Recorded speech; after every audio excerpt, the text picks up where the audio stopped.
Every story begins with a spark. A single page, a single voice, a single chapter. Welcome to Chapter 1, where our authors take you on the journey in their own words. Settle in, listen closely. This is where the adventure begins.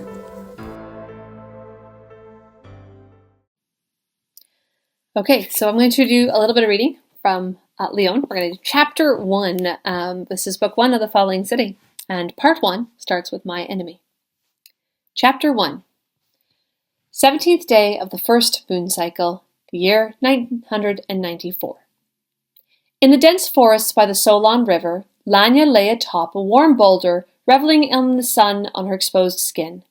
She thought of herself like the fire drake sprawled across another boulder on the far side of the pond, basking in the light as the seasons changed, trying to leave behind all other responsibilities for a time. They might both be wild, she mused, but only the fire drake was truly free.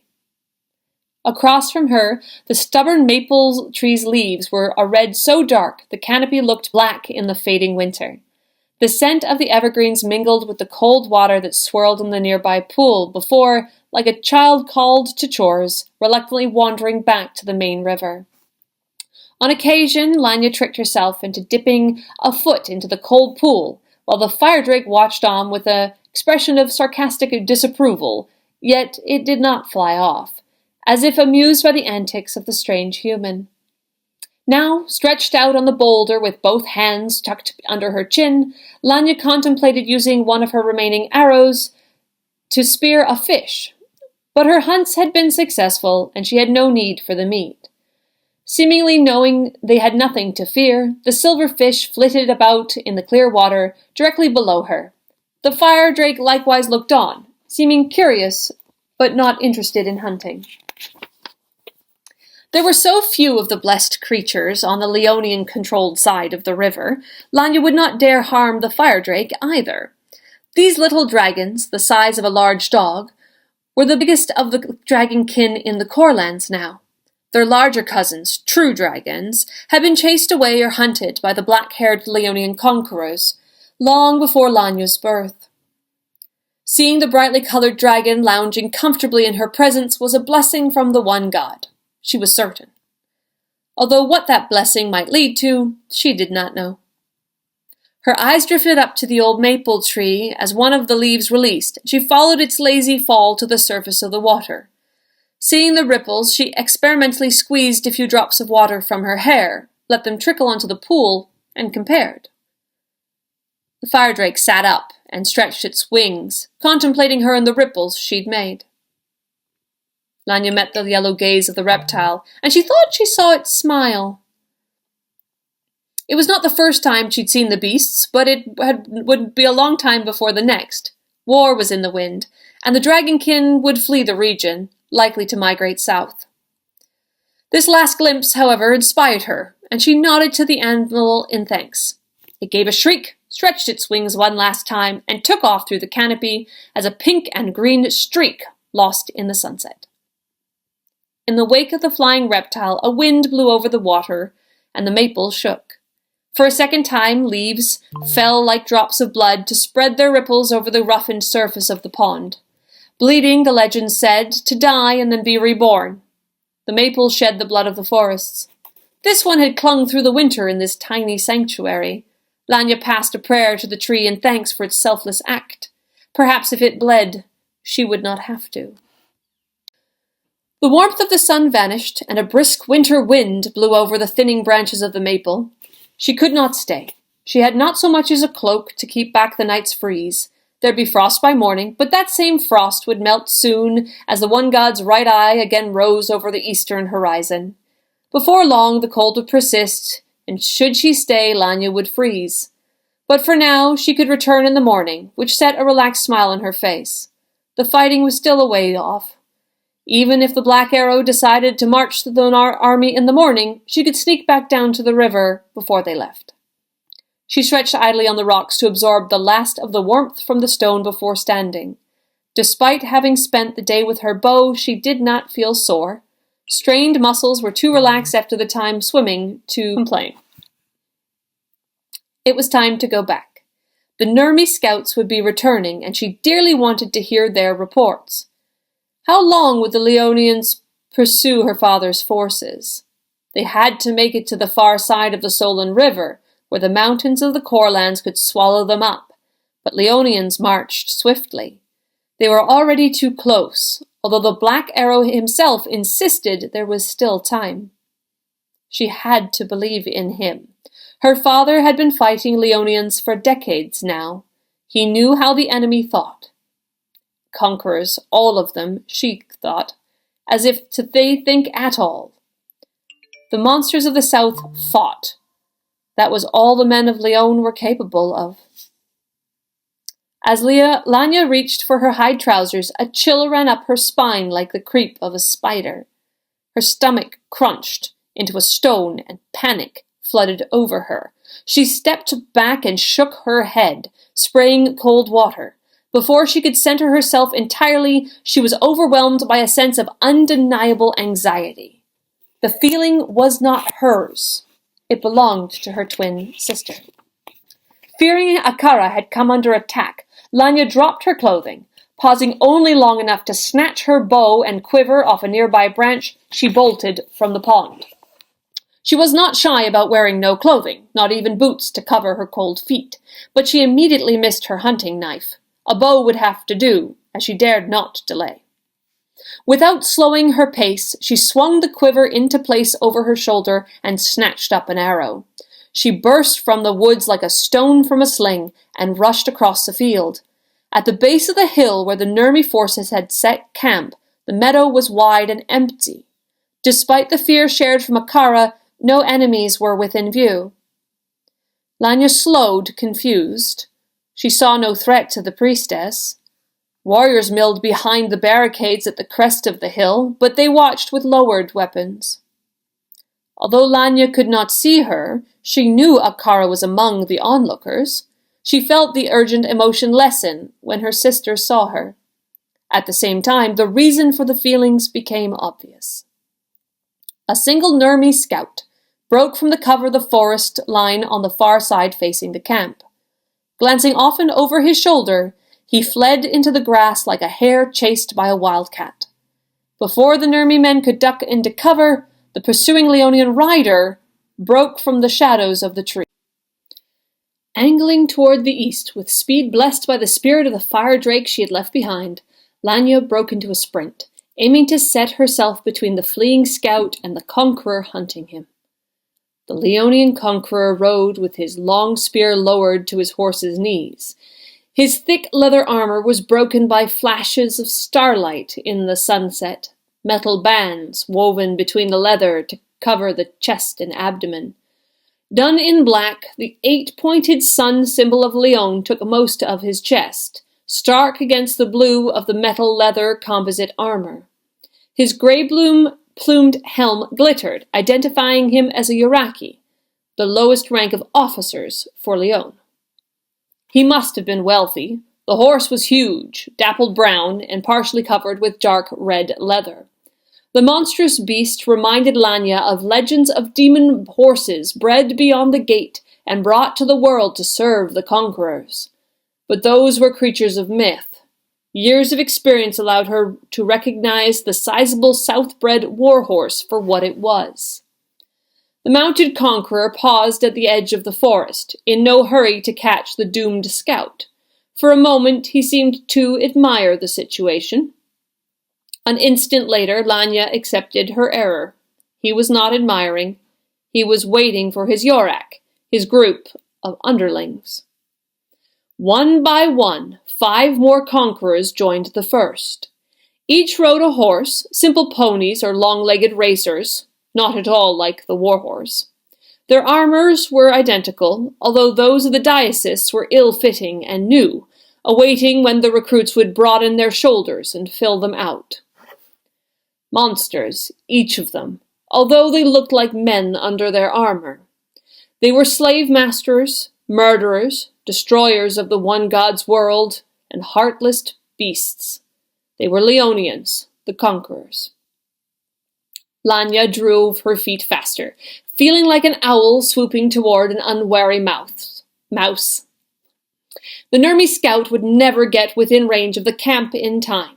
Only Lania was close enough to save him.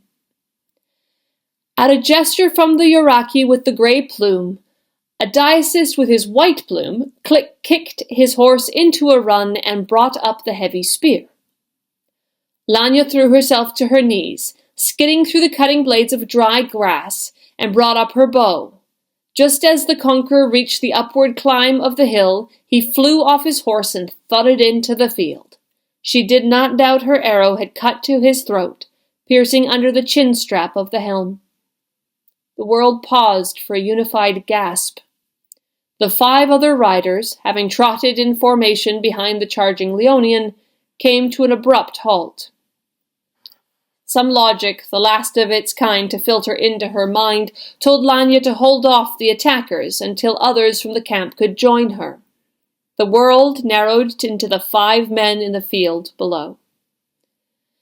As the 5 other conquerors circled to adjust their formation, Lania began a slow march down the hill. The first of her arrows bounced harmlessly off one silver helmet, but the sound of it seemed to shake the Nurmi scout to his senses. He took off up the hill with a yelp of delight and a skip of joy. The second arrow slid narrowly into the eye-hole of the helm and killed another attacker. They finished formation, their shields now raised. Lania paused, seeking an opening. She was low on arrows. "It's just one Nurmi, and she's naked," one diocese shouted. "You take her out then," the other answered. "Did you see that shot?" "Fine," the third called. "I'll do it." Her target chosen, she put her last iron-tipped shaft into the shoulder of the brave diocese, who moved to advance. The conqueror let out a shout and let fall his spear, although he retained his seat. "With me," the Yoraki called to the diocese, finally getting his wits about him. Unified, they brought their horses to a slow canter, keeping in a line. The diocese she had wounded reached for the sword on his saddle, his double-edged dais, and followed his companions forward. Lania had made her way down the hill to the first conqueror she had slain.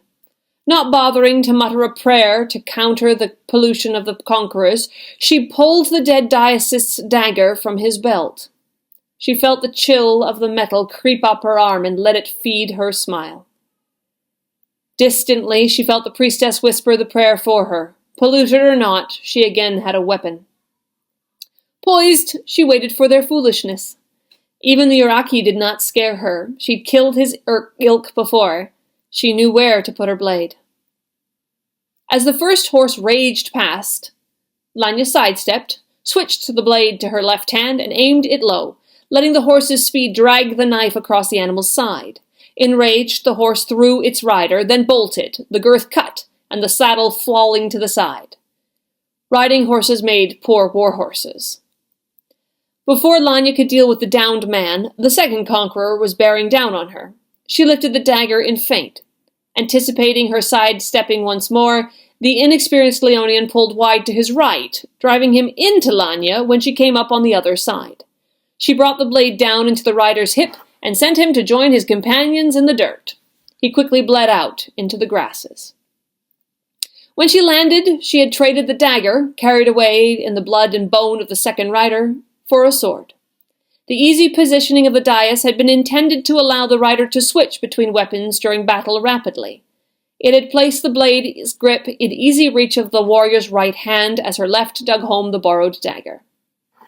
In his haste, the grey-plumed Yoraki overshot his target when she leapt aside.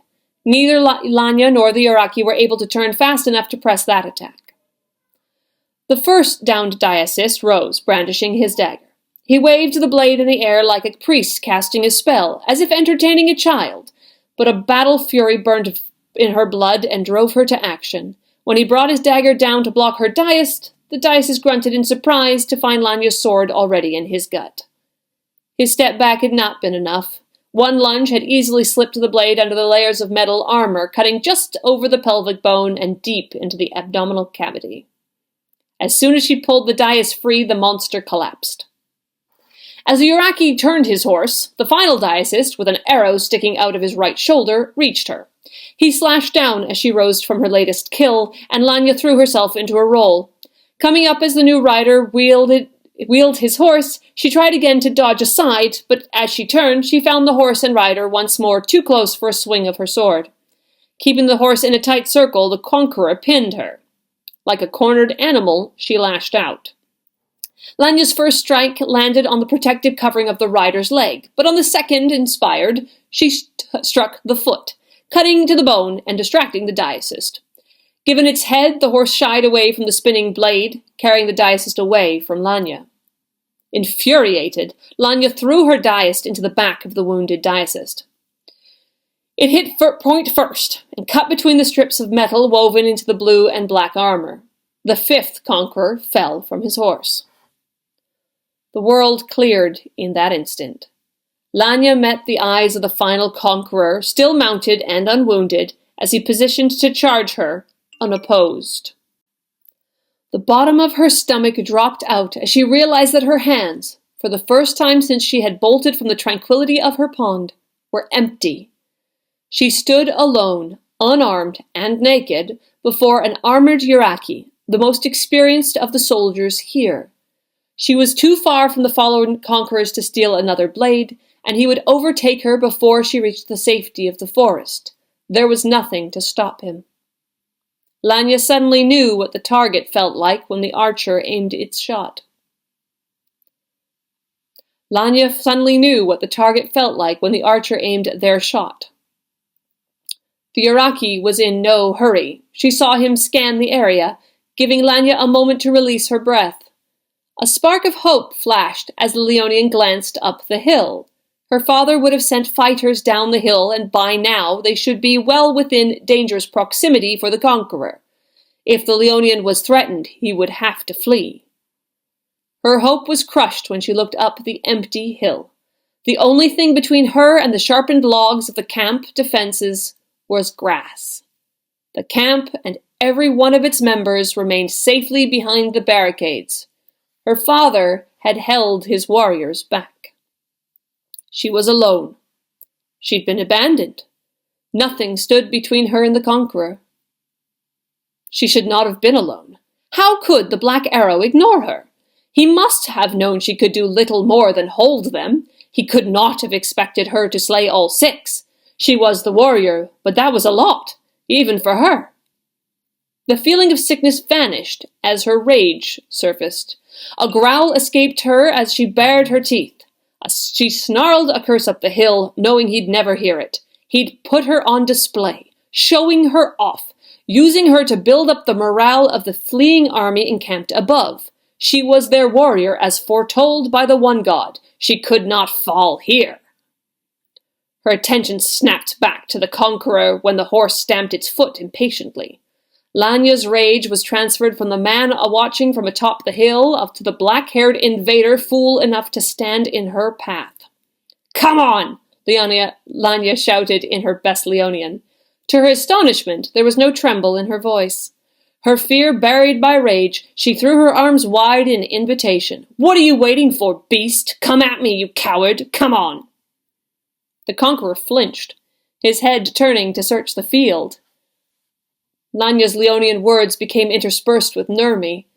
"Attack me, you coward!" she screamed, taking several steps forward. "Have you no soul?" she accused, using the Nurmi word for soul as she did not know the Lionian one. "Have you no courage? Where is your glory now? What is it you fear from a lone woman? Come on!" As she shouted, she ran forward. Although the same part of her mind was appalled that she would be so reckless, it was silenced by her fury. With her next step, the Uraki started, as if suddenly noticing his downed companions and the mad woman in front of him. With a quick jerk of the reins, he directed his horse down the hill and disappeared through the trees in full flight.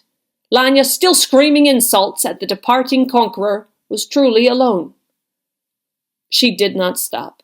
After kicking one of the corpses, she snatched up a long spear and snapped it across her knee before throwing the pieces toward the camp where the crowd, The predicted crowd was watching.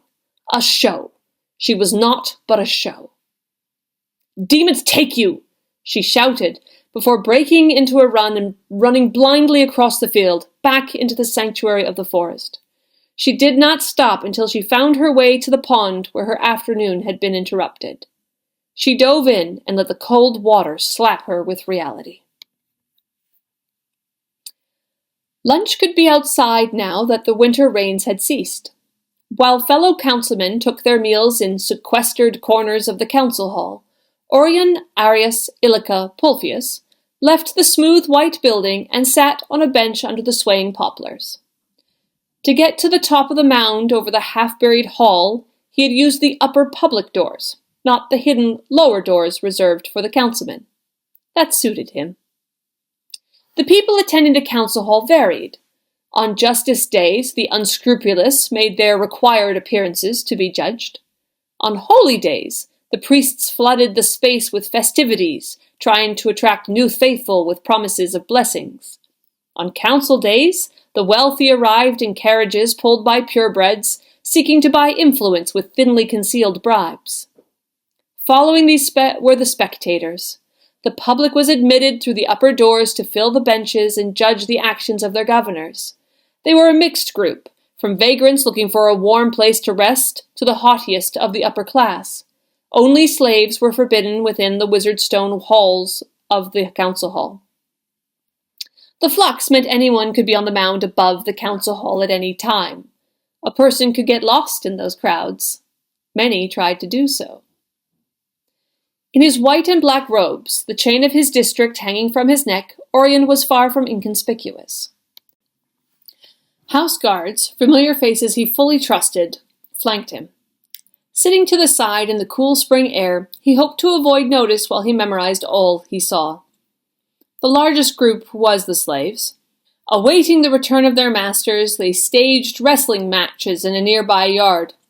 The competitors had stripped, Aurion presumed to protect their uniforms from tears or mud, leaving their sunburned backs open.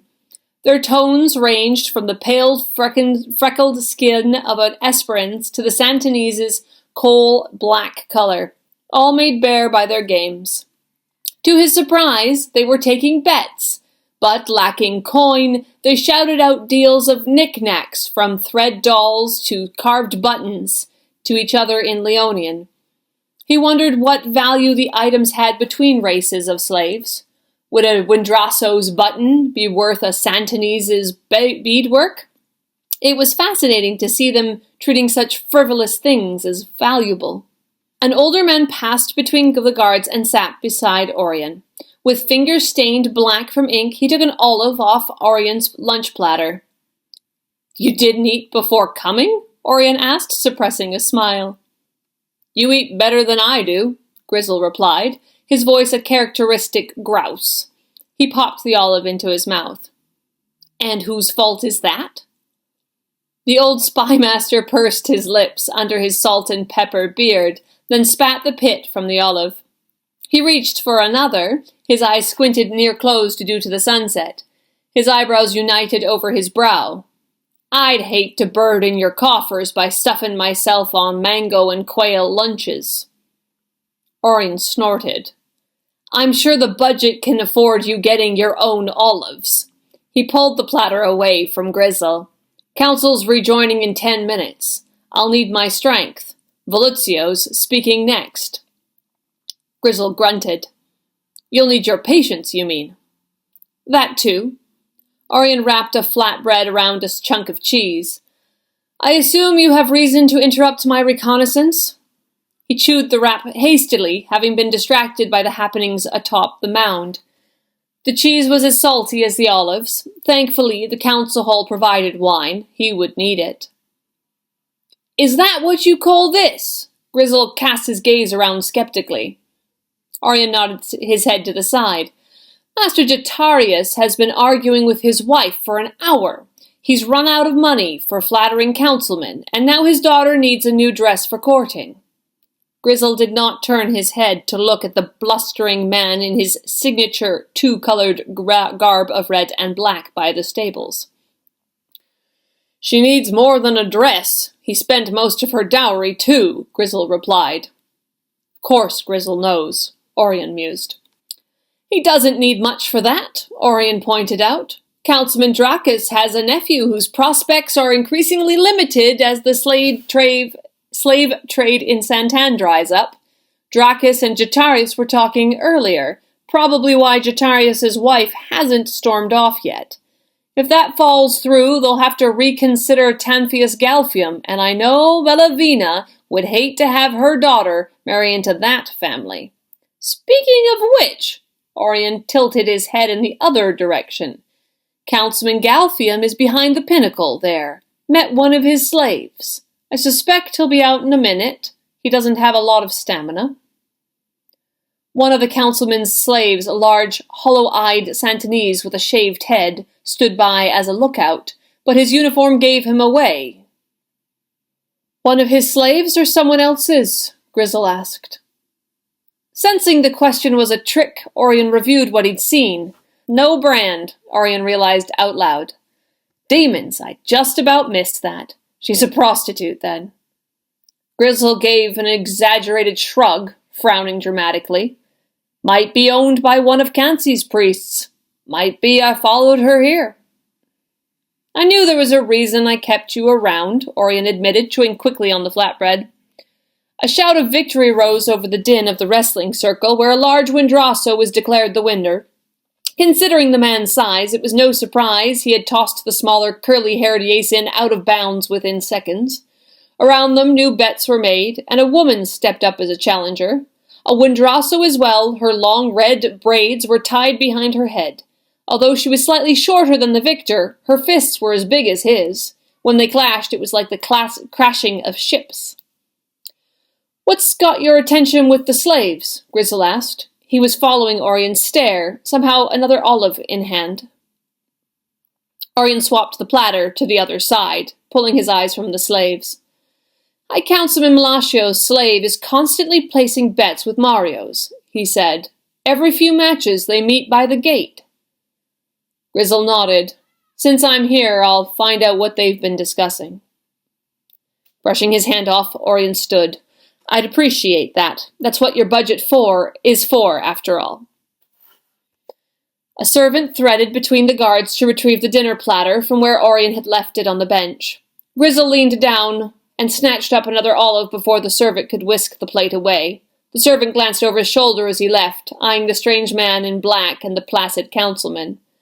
The guards were tolerated because each had been vetted by Grizzle himself before being accepted into the household, but Aurion and Grizzle waited until the servant was out of earshot before speaking again. You'd better speak your business, Grizz. I need to get back in there. Always about business, eh? Well, the East Army reported that the Black Arrow was south of the Solon River as of 5 days ago. Aurion raised an eyebrow at the spymaster.